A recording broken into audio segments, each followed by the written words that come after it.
আজকে জানেন আপনারা যে আজকে আরাফার দিন এবং হাজিরা আলহামদুলিল্লাহ আজকে আরাফার মাঠে সমবেত হয়েছে। এবং এই দিন সংক্রান্ত কিছু কথা বলে আমি সামনে দিকে যাচ্ছি। প্রথম যে বিষয়টা বলবো যে এই দিনটার কসম আল্লাহ পাক কোরআনে করেছেন, যেটা একটু আগে আমি বললাম, ওয়া শাহিদি ওয়া মাশহুদ ওয়াল ফজরি ওয়া লায়ালিন আশর ওয়া শাফঈ ওয়াল ওয়াতর। জোর এবং বিজোরের কসম। এখানে জোর বলতে বোঝানো হয় কুরবানির ঈদকে, অর্থাৎ এই যেটা ঈদ উল আজহার দিন, আর বিজোর বলতে বোঝানো হচ্ছে এই আজকের দিনটাকে, আরাফার দিনকে। আর ওয়াশাহিদ মানে জুমা, মাশহুদ মানে আরাফা। কোরআনের মধ্যে আল্লাহ পাক এই আরাফার দিনকে কেন্দ্র করে শপথ করেছেন।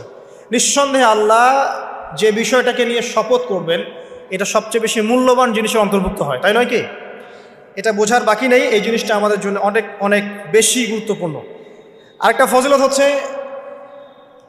কাতাদা রাদিয়াল্লাহু আনহু, আবু কাতাদা রাদিয়াল্লাহু আনহু থেকে বর্ণিত আছে সহিহ মুসলিমের 1162 নম্বর হাদিসে নবী করিম সাল্লাল্লাহু আলাইহি ওয়াসাল্লাম বলেছেন, যে ব্যক্তি আরাফার দিনে সওম রাখবে, রোজা রাখবে, হজ করতে এসেছে, হাজি নয় এমন ব্যক্তি, হাজিদের জন্য নয়, বাইরে যারা আছে আমরা তাদের জন্যে, যে ব্যক্তি আজকের দিনে সওম রাখবে তার পূর্ববর্তী 1 বছর এবং পরবর্তী 1 বছরের গুনাহ আল্লাহ পাক মাফ করে দিবেন ইনশাআল্লাহ তাআলা। আর এই দিনটাকে নিয়ে, রোজা নিয়ে অনেক কনফিউশন আমাদের মধ্যে চলে আসছে এখন, আজকে রাখবো না কালকে রাখবো ইত্যাদি। হাদিসের মধ্যে ইয়াউমুল আরাফা শব্দ এসেছে, আরাফার দিনে সওমের কথা এসেছে, ইয়াউমুত তাসি বা নবম দিনের কথা আসে নাই। এটা নিয়ে যদিও বা ওলামায়ে কেরামের মধ্যে ইখতিলাফ লক্ষ্য করা যাচ্ছে, সবচেয়ে বেস্ট ডিসিশন হচ্ছে আজকেও রাখি কালকেও রাখি, সিম্পল সলিউশন। আজকেও রাখেন, আগামীকালকেও রাখেন, ইনশাআল্লাহ আপনি পুরোটার নেকি পেয়ে যাবেন ইনশাআল্লাহ তাআলা। তবে আমার মত আজকের দিনে রোজা রাখাটাই আরাফার সওম, এটা আমার ব্যক্তিগত মত। যদি এর সাথে কেউ দ্বিমত পোষণ করেন আমি তার সাথে যুদ্ধ করতে যাব না, ঠিক আছে? এরপরে আসি, এই দিন একটা স্পেশাল আয়াত নাজিল হয়েছে আরাফার দিনে, স্পেশাল একটা আয়াত, সেটা হচ্ছে সূরা মাঈদার 3 নম্বর আয়াত। আয়াতটা হচ্ছে আল ইয়াউমা আকমালতু লাকুম দীনাকুম। নবী করিম সাল্লাল্লাহু আলাইহি ওয়াসাল্লাম বিদায় হজের ভাষণ দিলেন, আল্লাহর পক্ষ থেকে আয়াত নাজিল হলো, আল ইয়াউমা আকমালতু লাকুম দীনাকুম, আজকের দিনে আমি তোমাদের উপরে দিন ইসলামটাকে কামেল করে দিলাম। কামেল মানে কি? পরিপূর্ণ করে দিলাম, একদম পরিপূর্ণ। ইসলামে ঢোকানোরও কিছু সুযোগ নাই, বের করারও কোনো সুযোগ অবকাশ নাই। ওয়া আতমামতু আলাইকুম নি'মাতি, তোমাদের উপর আমার নেয়ামতকে পরিপূর্ণতা দান করলাম। ওয়া রাদিতু লাকুমুল ইসলাম দীনান, এবং দিন ইসলামকে তোমাদের উপর মনোনীত করে আমি সন্তুষ্ট হয়ে গেলাম। সুবহানাল্লাহ। এটা কিন্তু একটা কনক্লুসিভ আয়াত, মানে দীর্ঘ 23 বছর নবী সাল্লাল্লাহু আলাইহি ওয়াসাল্লাম স্ট্রাগল করেছেন, দিন প্রচার করেছেন, প্রসার করেছেন, প্রতিষ্ঠা করেছেন। এরপর আল্লাহ পাক একটা কনক্লুসিভ আয়াত নাজিল করে এই দিনটার মধ্যে একটা ইতিবাচক ভূমিকা টেনে দিলেন। অতএব এই দিনটা খুশির, এই দিনটা আনন্দের, এবং এই দিনটা ইবাদতের, উদযাপন করার, এটা আমাদের সংস্কৃতি। আমি এর বিষয়ে একটু পরে কথা বলছি ইনশাআল্লাহ। এরপরে চলে আসেন, আজকের দিন একটা দুটো দোয়া আপনারা পড়বেন স্পেশালি। একটা হলো তাকবীর, যেটা আমরা দেই, আল্লাহু আকবার লা ইলাহা ইল্লাল্লাহ ওয়াল্লাহু আকবার ওয়ালিল্লাহিল হামদ, এবং আয়ামে তাশরিকের শেষ পর্যন্ত, মানে ঈদুল আজহার 3 দিন পর্যন্ত এটা পড়তেই থাকবেন ইনশাআল্লাহ তাআলা। আর সকল নবীগণের একটা শ্রেষ্ঠ দোয়া আছে, যত নবী ছিলেন পৃথিবীতে তারা সবাই যত দোয়া করেছেন তার মধ্যে একটা দোয়াকে শ্রেষ্ঠ বলা হয়। শিখিয়ে দেব কোনটা? সেটা হলো লা ইলাহা ইল্লাল্লাহ ওয়াহদাহু লা শারীকা লাহ লাহুল মুলক ওয়া লাহুল হামদ ওয়া হুয়া আলা কুল্লি শাইইন কাদির। এই দোয়াটা দিনে যে ব্যক্তি 100 বার পড়বে, দিনে যে ব্যক্তি 100 বার পড়বে, ওই দিন আল্লাহর লিস্টে ওই ব্যক্তি ছাড়া বেশি আমলকারী কেউ হতে পারবে না। তবে সেই ব্যক্তি ব্যতীত যে এর চেয়ে বেশি পড়েছে, কেউ 200 300 500 পড়েছে, তখন সে বেশি র্যাঙ্কিংয়ে শীর্ষে চলে যাবে আর কি। মিনিমাম 100 বার। আরও ফজিলত হচ্ছে 100 বার যদি আপনি পড়েন, ওই দিন শয়তান আপনাকে স্পর্শ করতে পারবেন ইনশাআল্লাহ, এবং আপনার আমলনামা থেকে 100 গুনাহ মিটিয়ে ফেলা হবে, 100 নেকি লিখে দেওয়া হবে ইনশাআল্লাহ। অতএব আজকে আমরা এই দোয়াটা পড়তে পারি, লা ইলাহা ইল্লাল্লাহ ওয়াহদাহু লা শারীকা লাহ লাহুল মুলক ওয়া লাহুল হামদ ওয়া হুয়া আলা কুল্লি শাইইন কাদির।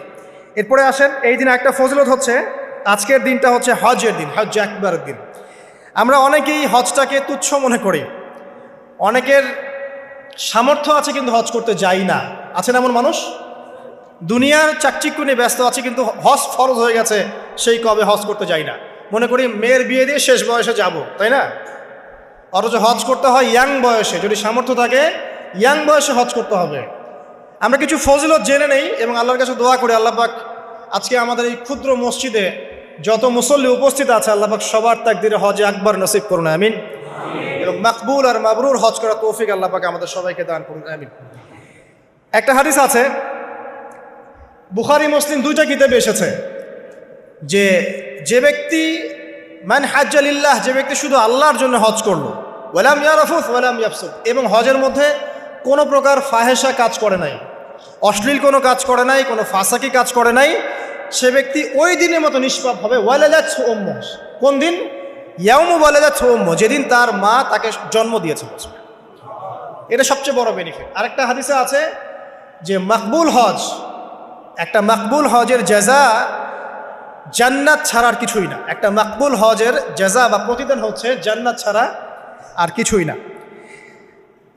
একটা হাদিস পড়লাম গতকালকে, সেটা হলো নবী করিম সাল্লাল্লাহু আলাইহি ওয়াসাল্লাম বলছেন এই উম্মতকে লক্ষ্য করে, তোমাদের যাদের হজ করার সামর্থ্য আছে এবং যাকে কঠিন কোনো রোগ আক্রমণ করেনি, 1, 2, যাকে কোনো অত্যাচারী শাসক বাধা দেয়নি, 2, এবং 3, যার আর্থিক সামর্থ্য আছে, গরিব মিসকিন না, আর্থিক সামর্থ্য আছে, 3টা শর্ত যার পূরণ আছে, তারপরেও যে ব্যক্তি হজ করলো না আমার উম্মতের মধ্যে, সে ইহুদি হয়ে মরুক বা নাসারা হয়ে মরুক, এতে আমার কিচ্ছু যায় আসে না। নাউযুবিল্লাহ, শুনতে পাচ্ছেন কথা? হজের সামর্থ্য আছে, রোগ নাই, অর্থনৈতিক সামর্থ্য আছে, কোনো শাসক তাকে বাধাও দিচ্ছে না, এরপরেও সে হজ করলো না, নবীজি বলছেন এ ইহুদি হয়ে মারা যাক বা নাসারা হয়ে মারা যাক, এতে আমার কিচ্ছু যায় আসে না। নাউযুবিল্লাহ। তারপরে শোনেন, 3 শ্রেণীর মানুষ আল্লাহ রাব্বুল আলামিনের মেহমান। 3 শ্রেণীর মানুষ আল্লাহ পাকের মেহমান। 1 নাম্বার হচ্ছে গাজী। গাজী মানে কি? ইসলামের জন্য যুদ্ধ করেছে, অন্য কোনো জন্য নয়, দিন ইসলামের জন্য যুদ্ধ করেছে, বিজয় লাভ করেছেন, নাম কি? গাজী। এই ব্যক্তি আল্লাহর মেহমান।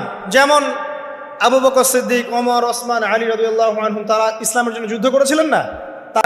তারা তখন গাজী হিসেবে বেঁচেছিলেন। ঠিক আছে। 2 নাম্বার হচ্ছে মুআতামির, মানে ওমরাকারী, যে ব্যক্তি ওমরা করতে গিয়েছে সে আল্লাহর মেহমান। আর 3 নাম্বার এই যে হাজি, যে ব্যক্তি হজ করতে গিয়েছে সে আল্লাহ পাকের মেহমান। আমাদের একটা কর্তব্য আছে, এটাও একটা হাদিসে এসেছে, নবী করিম সাল্লাল্লাহু আলাইহি ওয়াসাল্লাম বলেছেন, ইদা লাকিতাল হাজ, যখন তুমি কোনো হাজির সাথে দেখা করবে, সাক্ষাৎ পাবে, ফাসাল্লিমু আলাইহি, তখন তাকে সালাম দিও, এবং তার সাথে মোসাফা করবে। তার সাথে কি করবে? মোসাফা করবে। এখন 1 হাতে না 2 হাতেই তর্কে যাওয়ার দরকার নেই, মোসাফা করেন। 1 হাতে পারলে 1 হাতে করেন, 2 হাতে পারলে 2 হাতে করেন, এটা তর্ক করার দরকার নেই, মোসাফা করেন। ঠিক আছে।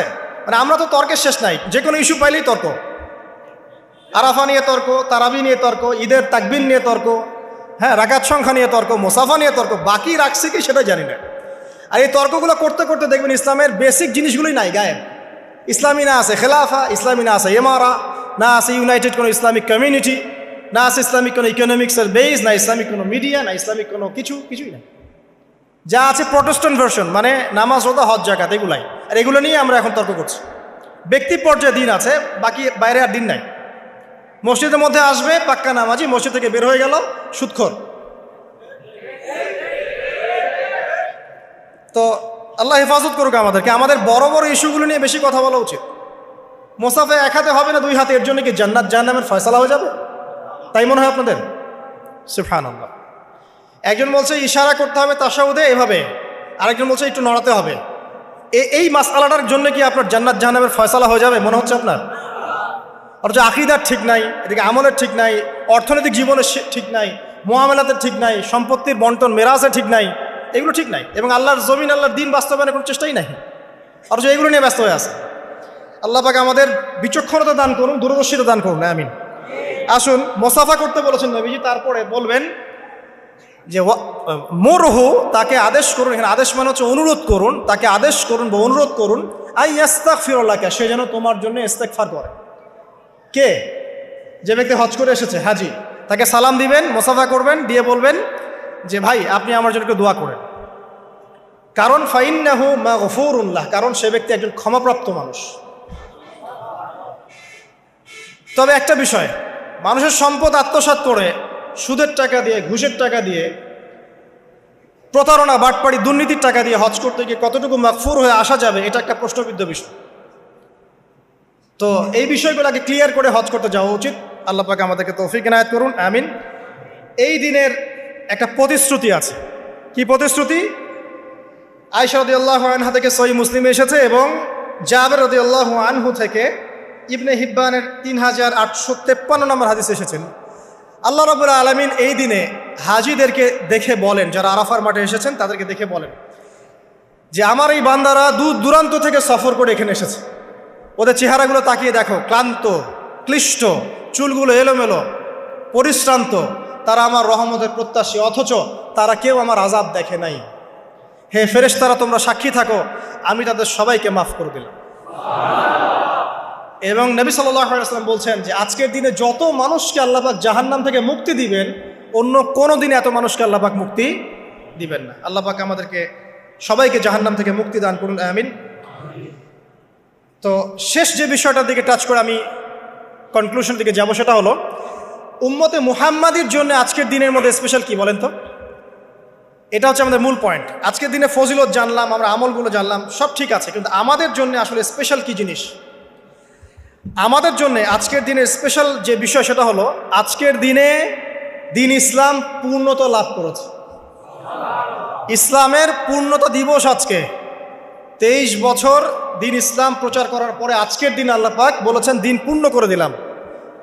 ইহুদিরা বলছিলেন যে আজকের দিন এই আয়াতটা যদি আমাদের উপর নাজিল হতো আমরা তাহলে ঈদ পালন করতাম। নবীজি বললেন এটা আমাদের ঈদের দিনই, এটাও আমাদের ঈদের দিন, কোনো সমস্যা। তো আমাদের সবচেয়ে ইম্পর্টেন্ট জায়গা এটা যে আজকের দিনে দিন ইসলাম পূর্ণতা লাভ করেছে। এখন ইসলাম যে পূর্ণতা লাভ করলো, এই দিবসটা কতজন জানে যে আজকের দিন ইসলাম পূর্ণতা লাভের দিন? আমরা অনেক দিবসের কথা জানি, আন্তর্জাতিক দিবস, জাতীয় দিবস, পারিবারিক দিবস, জন্মদিন, মৃত্যুদিন, হ্যাঁ, অনেক দিবসের কথা আমরা জানি। ইসলামের পূর্ণতা দিবস কতদিন জানেন? কতজন জানেন?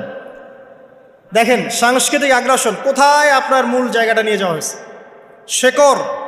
শেকড় ভুলে গেছে মানুষ। এখন মানুষ শেকড় ভুলে বিদেশিদের সংস্কৃতি লালন করছে, কোনো কোনো ক্ষেত্রে বিদেশি প্রভুদের দাসত্ব করছে। 23 বছর নবী সাল্লাল্লাহু আলাইহি সাল্লাম দিনের জন্য অক্লান্ত মেহনত করেছেন। ওয়াহি আসার পর থেকে প্রথম 3 বছর গোপন দাওয়াত দিয়েছেন, একদম গোপনে গোপনে দাওয়াত দিয়েছেন। আবু বকর, ওসমান, ওমর, আলী এরকম কিছু সাহাবী ইসলাম কবুল করেছেন। আস্তে আস্তে দাওয়াত প্রচার লাভ করেছে। যত প্রসার হয়েছে তত মানুষের অত্যাচার বেড়েছে। এক পর্যায়ে তাকে সাহাবী থেকে আবিসিনায় হিজরত করতে পাঠাতে হয়েছে। তারপর তিনি তায়েফে গিয়েছেন, ওখান থেকে রক্তাক্ত হয়ে মক্কা এসেছেন।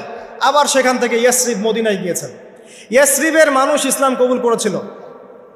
তারা নবী সাল্লাল্লাহু আলাইহি ওয়াসাল্লামকে আশ্রয় দিলেন, সাহাবীদেরকে আশ্রয় দিলেন। নবীজি সেখানে গিয়ে একটা ইসলামিক কমিউনিটি গড়লেন, মসজিদে নববী গড়লেন, সেখানে অর্থনীতি স্ট্রং করলেন, সেখানে একটা ইমারা গঠন করলেন, সেখানে একটা জামা গঠন হলো। এরপরে যখন মুশরিকরা তাদেরকে আক্রমণ করতে শুরু করলো তখন বদরের যুদ্ধ হয়ে গেল, তারপর উহুদ, তারপর খন্দক, তারপর আপনার এই যে হুদাইবিয়া, খাইবার, হতে হতে চলতে থাকলো। এক পর্যায়ে পররাষ্ট্রনীতি অ্যাপ্লাই করলেন, রোমের সম্রাটকে দাওয়াত দিচ্ছেন, মিশরের মুকাউকিয়াসকে দাওয়াত দিচ্ছেন, পারস্যের খসরুকে দাওয়াত দিচ্ছেন, সব জায়গায় দাওয়াতি কাজ ছড়িয়ে পড়তে লাগলো। 23 বছর অক্লান্ত পরিশ্রম। এক পর্যায়ে এই যে শেষে, একদম জীবনের শেষ পর্যায়ে এসে তিনি বিদায় হজ করলেন। একটাই হজ করেছেন তিনি, নবী সাল্লাল্লাহু আলাইহি ওয়াসাল্লাম এই একটা হজই করেছেন জীবনে। এবং সেই হজের দিন যখন এই ভাষণ তিনি দিচ্ছেন তখন আল্লাহ পাক এই আয়াতটা নাজিল করে দিনটাকে পরিপূর্ণতা দান করলেন। আজকের দিনের মূল শেকড়টা কোথায় বুঝতে পারছেন? এই 23 বছরের দাওয়াতি জীবনের পরিসমাপ্তি এখানে। আজকের দিনের পরে আসলে পূর্ণাঙ্গ কোনো সূরা নাজিল হয়নি। সর্বশেষ নাজিল হয়েছে সূরা নাসর, ইযা জাআ নাসরুল্লাহি ওয়াল ফাতহ। এরপরে বিচ্ছিন্ন 2-1টা আয়াত নাজিল হয়েছে, কিন্তু পূর্ণাঙ্গ আর কোনো সূরা নাজিল হয়নি। আজকের দিনের পর নবী সাল্লাল্লাহু আলাইহি ওয়াসাল্লাম মাত্র 80 বা 83 দিন বেঁচে ছিলেন। সর্বশেষ যে কথাটা আমরা শুনবো এখন সেটা হলো নবী করিম সাল্লাল্লাহু আলাইহি ওয়াসাল্লাম আজকের এই দিনে জনগণকে উদ্দেশ্য করে কিছু কথা বলেছিলেন। এই কথাগুলো বলে তিনি আজকের হজটা শেষ করেছেন। আমরা অনেকেই এই ভাষণটা সম্পর্কে জানি না। আমরা অনেক ভাষণ নিয়ে এখন গর্ব করি। নবী করিম সাল্লাল্লাহু আলাইহি ওয়াসাল্লামের এই যে সর্বশ্রেষ্ঠ ভাষণ, এটা কতজন জানেন? বিদায় হজের ভাষণ। কতজন জানেন বিদায় হজের ভাষণে নবী সাল্লাল্লাহু আলাইহি ওয়াসাল্লাম কি বলেছিলেন উম্মতকে? আমরা একটু আপনাদেরকে শোনাবো, শুনিয়ে ইনশাআল্লাহ লেকচারটা শেষ করব।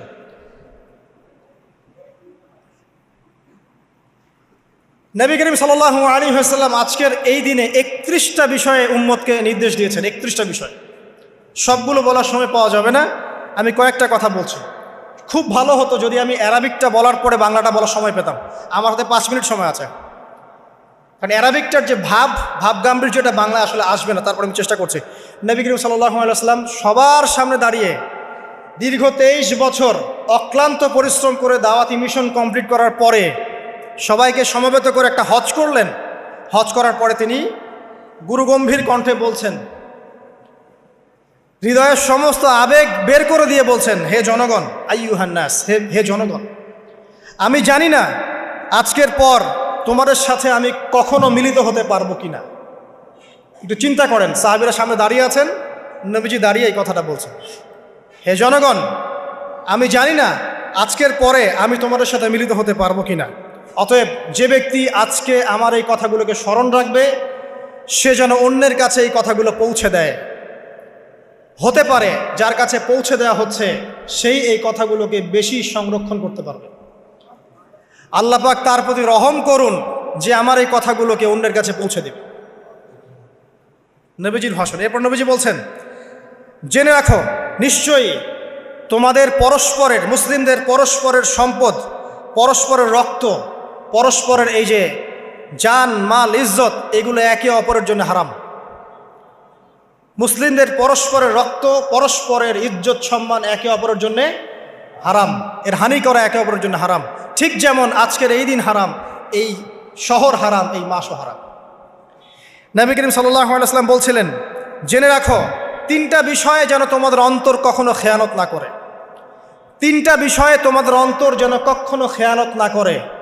1, তোমরা যে কাজটাই করবা শুধু আল্লাহ পাকের সন্তুষ্টির জন্য করবে। তোমরা যে কাজই করবে শুধু আল্লাহর সন্তুষ্টির জন্য করবে। তোমাদের শাসক বর্গের কল্যাণ কামনা করবে। তোমাদের শাসক বর্গের কল্যাণ কামনা করবে। 3 নাম্বার, মুসলিমদের জামাতকে আঁকড়ে ধরে রাখবে। মুসলিমদের ইউনাইটেড কমিউনিটিকে আঁকড়ে ধরে থাকবে। এই 3টা বিষয় পালনের ক্ষেত্রে তোমাদের অন্তর যেন খেয়ানত না করে। এদিন সূর্য ঢলে যাওয়ার পরে নবী সাল্লাল্লাহু আলাইহি ওয়াসাল্লাম আরও বললেন, শুনে রাখো হে মানব জাতি, এটা ভালো করে শোনেন, শুনে রাখো হে মানব জাতি, নিশ্চয়ই আমি মুহাম্মদ সাল্লাল্লাহু আলাইহি ওয়াসাল্লাম জাহেলি যুগের যত কুপ্রথা আছে সমস্ত কুপ্রথাকে আমার পায়ের তলে পিষ্ট করে গেলাম। জাহেলি যুগে কি ছিল ভাই? শিরিক ছিল, সুদ ছিল, মাদক ছিল, নারীর অবমাননা ছিল, কন্যা সন্তানকে দাফন করা হতো, রক্তক্ষয়ী হানাহানি মারামারি কাটাকাটি ছিল। এগুলো সব কিছুকে আমি আমার পায়ের তলে দাফন করে গেলাম। এটা কি দাফন হয়েছে? তিনি বলছেন, নিশ্চয়ই আমি জাহেলি যুগের সুদকে আমার পায়ে তলে পিষ্ট করে যাচ্ছি। সর্বপ্রথম যার সুদ আমি পিষ্ট করছি তিনি হচ্ছেন আব্বাস ইবনে আব্দুল মুত্তালিব, আমার চাচার সুদ। নিজের পরিবার থেকে দৃষ্টান্ত স্থাপন করলেন। তিনি আরও বললেন, হে উপস্থিত জনগণ, তোমরা মেয়েদের ব্যাপারে সতর্ক থাকবে এবং তোমাদের স্ত্রীদের ব্যাপারে সতর্ক থাকবে, তাদের হকের ব্যাপারে সতর্ক থাকবে, কেননা তোমরা তাদেরকে আল্লাহর কালিমার মাধ্যমে হালাল করে নিয়েছো। অতএব তাদের ব্যাপারে তোমরা সতর্ক থাকবে। তোমাদের উপর তাদের হক হচ্ছে তোমরা যা খাবে, যা পরবে, তাদেরকেও তাই খাওয়াবে, তাই পরাবে। আর তাদের উপর তোমাদের হক হচ্ছে তারা তোমাদের বিছানায় এমন কাউকে আসতে দিবে না যাদেরকে তোমরা অপছন্দ করো। নবী করিম সাল্লাল্লাহু আলাইহি ওয়াসাল্লাম আরও বলছেন, এই দিন আইয়ুহান নাস, হে মানব জাতি, তারাকতু ফিকুম আমরাইন, জেনে রাখো আমি তোমাদের সামনে মাত্র 2টো বস্তু ছেড়ে গেলাম। কয়টা বস্তু? লান তাদিল্লু মা তামাসসাকতুম বিহিমা, তোমরা কোনোদিন পথভ্রষ্ট হবে না যতদিন এই 2টা বস্তুকে আঁকড়ে ধরে থাকবে। কিতাব আল্লাহ, আল্লাহর কিতাব, ওয়া সুন্নতি নবীহি, এবং তার নবীর সুন্নাহ। তিনি আরও বললেন, আল মুসলিম, জেনে রাখো প্রকৃত মুসলিম সে ব্যক্তি, মান সালিমাল মুসলিমুনা মিন লিসানিহি ওয়া ইয়াদিহি, যে ব্যক্তির হাত এবং জবান থেকে অন্য মুসলিম নিরাপদ থাকে সেই ব্যক্তি হচ্ছে প্রকৃত মুসলিম। আল মুহাজির, আর প্রকৃত মুহাজির সে ব্যক্তি, মান হাজারা মা নাহাল্লাহু আন, আল্লাহ পাক যা নিষেধ করেছেন সেখান থেকে যে দূরে থাকে সেই ব্যক্তি প্রকৃত মুহাজির, মানে হিজরতকারী। তিনি আরও বললেন, মনে রেখো আমি তোমাদের সবার আগে হাউজে কাউসারে চলে যাব, সুবহানাল্লাহ, এবং সেখানে আমি তোমাদের জন্য অপেক্ষা করতে থাকবো। অতএব শোনেন, অতএব তোমরা আমার চেহারাকে কালিমালিপ্ত করো না, মানে আমার চেহারায় কালিমালিপ্ত করো না, আমার নাম নষ্ট করে দিও না। আমি তোমাদের সংখ্যাধিক্য দেখে আল্লাহর কাছে গর্ব করব, আমাকে তোমরা অপমানিত করো না। আজকে কি আমরা তার দায়িত্ব পালন করে উম্মাহ হতে পেরেছি? নবীজি বলেছেন, তা আমার চেহারাকে কালিমালিপ্ত করো না, সুবহানাল্লাহ। তিনি বলছেন, ওই সময় কিছু মানুষ থেকে আমি মুক্ত হয়ে যাব, আর কিছু মানুষ আমার থেকে মুক্ত হয়ে যাবে। বলা হলো, কারা ইয়া রাসূলুল্লাহ? তিনি বলছেন, আল্লাহ পাককে আমি বলবো, ইন্নাহুম মিন্নি, হে আল্লাহ এরা আমার উম্মাহ, এরা আমার উম্মত, আমার সাহাবী। আল্লাহ পাক বলবেন, ইন্নাকা লা তাদরি মা আহদাসা বা'দাক, তুমি জানো না হে নবী, তোমার মৃত্যুর পর এই মানুষগুলো, পরবর্তী মানুষগুলো তোমার দিনের মধ্যে কত বেদাত সংযোজন করেছিল। তিনি আরও বলেছিলেন, হে জনগণ জেনে রাখো, প্রত্যেক পরিবারের জন্যে প্রতি বছর একটা করে পশু জবাই করার বিধান, প্রত্যেক পরিবারের জন্যে, সামর্থ্যবান পরিবারের জন্য প্রত্যেক বছর একটা করে পশু জবাই করার বিধান রয়েছে। তিনি আরও বললেন, মনে রাখো একজনের অপরাধের শাস্তি আর একজন কখনো পাবে না, আর বাবার দোষে ছেলে কখনো দুষ্ট হবে না, ছেলের দোষে বাবাও কখনো অপরাধী হবে না। তিনি আরও বললেন, জেনে রাখো হে মানব জাতি, নিশ্চয়ই শয়তান এই বিষয় থেকে নিরাশ হয়ে গেছে যে তোমরা শয়তানের ইবাদত করবে। শয়তান নিরাশ হয়ে গেছে, কিন্তু শয়তান নিরাশ হয়নি একটা বিষয় থেকে, যে তোমরা একে অপরে হানাহানি, কাটাকাটি, ফিতনা, ফাসাদে ব্যস্ত থাকবে, যেমনটা এখন আমরা করছি। আমরা কিন্তু সরাসরি কখনো শয়তানের ইবাদত করছি না, করছি, কিন্তু মুসলিমরা এখন পরস্পরে হানাহানি, কাটাকাটি, ফাসাদে লিপ্ত আছে। তিনি আরও বললেন যে একজন মুসলিমের জন্য হালাল নয় অন্য মুসলিমের সম্পদ আত্মসাৎ করা, যতক্ষণ না সে স্বেচ্ছায় খুশি মনে তোমাকে সম্পদ প্রদান করে। অতএব তোমরা একে অপরের প্রতি জুলুম করবে না। তিনি আরও বললেন, সাবধান, আমার ইন্তেকালের পরে তোমরা একে অপরের গর্দান উড়িয়ে কাফের হয়ে যেও না। সাবধান, আমার ইন্তেকালের পর তোমরা একে অপরের গর্দান উড়িয়ে কাফের হয়ে যেও না। তিনি আরও বলেছেন, একজন মুসলিম আরেকজন মুসলিমকে গালি দিতে পারে না। যদি একজন মুসলিম আরেকজন মুসলিমকে গালি দেয়, এটা হচ্ছে ফাসেকি, এবং একজন মুসলিম যদি আরেকজন মুসলিমের সাথে যুদ্ধ করে, এটা হবে এক প্রকার কুফরি। তিনি আরও বলেছেন, হে জনগণ জেনে রাখো, আমার পরে কোনো নবী নেই, আর আমার পরে তোমরা ব্যতীত আর কোনো উম্মত নেই। এর চেয়ে স্পষ্ট কথা হতে পারে? আমার পরে কোনো নবী নেই, আর আমার পরে তোমরা ছাড়া কোনো উম্মত নেই। তাহলে আমরা যখন নতুন নতুন নবী বানিয়ে নিচ্ছি, কোনো ক্ষেত্রে বলছি একজন ব্যক্তি ছিলেন, সে নিজে ঈসাও ছিল, সে মাহদিও ছিল, সে নবীও ছিল, নাউযুবিল্লাহ। এবং দিন দিন মানুষ এই খাতায় নাম লিখাচ্ছে, সুবহানাল্লাহ। সর্বশেষ তিনি বললেন যে যদি তোমাদের উপরে, হে মানব জাতি জেনে রাখো, যদি তোমাদের উপরে একটা নাক কাটা কালো কুৎসিত কোনো আমির বা শাসকও চলে আসেন, এবং সে যদি তোমাদেরকে আল্লাহর রাস্তায়, আল্লাহর কিতাব সুন্নাহ অনুযায়ী পরিচালিত করেন, তোমরা অবশ্যই তার আনুগত্য করবে, তার বিরুদ্ধে বিদ্রোহ করবে না, তার আনুগত্য করবে। জেনে রাখো, শেষে তিনি বলেন, জেনে রাখো হে মানব জাতি, আজকে থেকে কুল্লুকুম মিন আদম, তোমরা সবাই আদম সন্তান, ও আদামু মিন তুরাব, আর আদম হচ্ছে মাটির সন্তান। আরবের উপর অনারবের, অনারবের উপর আরবের, সাদার উপর কালোর, কালোর উপর সাদার, লালের উপর কালোর, অথবা কালোর উপর লালের কোনো রকম প্রাধান্য নাই।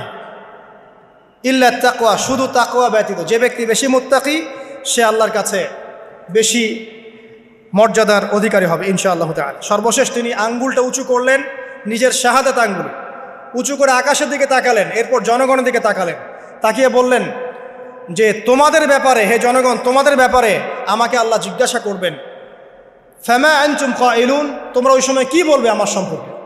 তখন সাহাবীরা বললেন, আমরা বলবো যে আপনি বাল্লাগতা রিসালাতাক, আপনি আপনার রিসালাত পৌঁছে দিয়েছেন, ওয়াজ্জা আমানাতাক, আপনার আমানত পূর্ণ করেছেন, ওয়া নাসাহতা উম্মাতাক, এবং আপনি আপনার উম্মতকে নসিহত করেছেন। এরপরে তিনি আকাশের দিকে তাকিয়ে বললেন, আল্লাহুম্মা ফাশহাদ, হে আল্লাহ আপনি সাক্ষী থাকেন। আল্লাহুম্মা ফাশহাদ, হে আল্লাহ আপনি সাক্ষী থাকেন। আল্লাহুম্মা ফাশহাদ, হে আল্লাহ আপনি সাক্ষী থাকেন যে আমি আমার দায়িত্ব পৌঁছে দিয়েছি। এরপরে নাজিল হলো, আল ইয়াউমা আকমালতু লাকুম দীনাকুম ওয়া আতমামতু আলাইকুম নি'মাতি ওয়া রাদিতু লাকুমুল ইসলামা দীনান। এই হলো বিদায় হজ, আজকের এই আরাফার প্রেক্ষাপট। আমরা কতজন এটা নিয়ে চিন্তা করেছি? 1 মিনিট একটু বলে শেষ করি। দেখেন, শেষ ওসিয়ত যেগুলো হয় মানুষের, এটা খুব হৃদয় বিদারক হয় না? বাবা ইন্তেকাল করছেন, সন্তানের জন্য ওসিয়ত করে যাচ্ছেন, মাকে দেখিস ইত্যাদি ইত্যাদি, হৃদয় বিদারক হয় না? মানুষ সারা জীবন মনে রাখে না? বাট আমরা আমাদের এই ন্যাশন, এই উম্মাহ, নবী সাল্লাল্লাহু আলাইহি সাল্লামের উম্মাহ বলে আমরা যারা দাবি করছি, আমাদের মধ্যে বেশিরভাগ মানুষ নবী সাল্লাল্লাহু আলাইহি সাল্লামের শেষ এই নসিহতগুলো ভুলে গেছি আমরা। নসিহতগুলোর মধ্যে সবচেয়ে ইম্পর্ট্যান্ট ছিল শিরক থেকে দূরে থাকা, সুদ থেকে দূরে থাকা, মুসলিম ভেদাভেদ না করা, শাসকের কল্যাণ কামনা করা, বিদ্রোহ না করে শাসককে উত্তম নসিহত করা। এবং আরেকটা হাদিসে তিনি বলেছিলেন 5 ওয়াক্ত সালাত আদায় করবে, সওম পালন করবে, রমজান মাসে সাধ্যমতো সাদাকা করবে, মুসলিমদের জামাত আঁকড়ে ধরবে, ইনশাআল্লাহ হাসতে হাসতে জান্নাতে প্রবেশ করবে। আও কামা ক্বালা আলাইহিস সালাম। জাহেলি যুগের সমস্ত প্রথা ছেড়ে দেওয়া ছিল আজকের দিনের মূল মর্ম, আমরা ছাড়তে পারছি না। সুদ ছেড়ে দেওয়া ছিল মূল মর্ম, ছাড়তে পারছি না। শিরক থেকে বের হতে পারছি না। বেদাতীদের ব্যাপারে ধমক দেওয়া হয়েছে, বেদাত ছাড়তে পারছি না। খেয়াল করে দেখেন, মুসলিম হানাহানি কাটাকাটি এখনও ছাড়তে পারছি না। ইভেন ধর্মতাত্ত্বিকভাবেও আমরা বহু দল এবং উপদলে বিভক্ত হয়ে গেছে, কারোর সাথে কারো ঐক্য নাই। সব মিলিয়ে নবী সাল্লাল্লাহু আলাইহি ওয়াসাল্লামের শেষ ওসিয়তগুলো, কিতাব এবং সুন্নাহ আঁকড়ে ধরা, এটা আমরা সবাই আঁকড়ে ধরতে পারছি না। আজকের এই দিবসগুলো এই জন্যই আল্লাহ পাক বারবার ফিরিয়ে দেন, যাতে করে এগুলো নিয়ে আলোচনা হয়, আমরা এগুলো জানতে পারি এবং আমল করতে পারি, এই চেতনাগুলো লালন করতে পারি, নিজেরাও শিখি, পরিবারকেও শেখাই, আগামী প্রজন্মকেও শেখাই ইনশাআল্লাহ তাআলা। আশা করছি ইনশাআল্লাহ আমরা যদি নাও পারি, একসময় এমন একটা প্রজন্ম আসবে যারা নবী সাল্লাল্লাহু আলাইহি ওয়াসাল্লামের উম্মার মতো উম্মাহ হবে ইনশাআল্লাহ। অতএব প্রিয় দিনী ভাইয়েরা, আসুন আজকের দিন, জুমার দিন, আমরা এই দিনে ইবাদতগুলো বাড়িয়ে দেই, আরাফা, সওম এবং দোয়া, জিকির আজগারগুলো বাড়িয়ে দেই, একই সাথে আসন্ন কুরবানির প্রস্তুতি গ্রহণ করি। এবং আজকের দিনে, আরাফার এই দিনে হাজিদের সাথে আমরাও শরীক হয়ে আল্লাহর কাছে বলি যে আল্লাহু আকবার, আল্লাহু আকবার, লা ইলাহা ইল্লাল্লাহ, আল্লাহু আকবার, আল্লাহু আকবার, ওয়ালিল্লাহিল হামদ। এবং নবী করিম সাল্লাল্লাহু আলাইহি ওয়াসাল্লাম রেখে যাওয়া এই যে শেষ বাক্যগুলো, এগুলো সবার কাছে পৌঁছে দেই। যে ব্যক্তি পৌঁছাবে তার উপর আল্লাহ পাক রহম করবে ইনশাআল্লাহ। এবং নিজেরা আমল করার চেষ্টা করি। আল্লাহ পাক আমাদের সবাইকে নবী করিম সাল্লাল্লাহু আলাইহি ওয়াসাল্লামের আদর্শ উম্মাহ হওয়ার তৌফিক এনায়েত করুন, আমিন।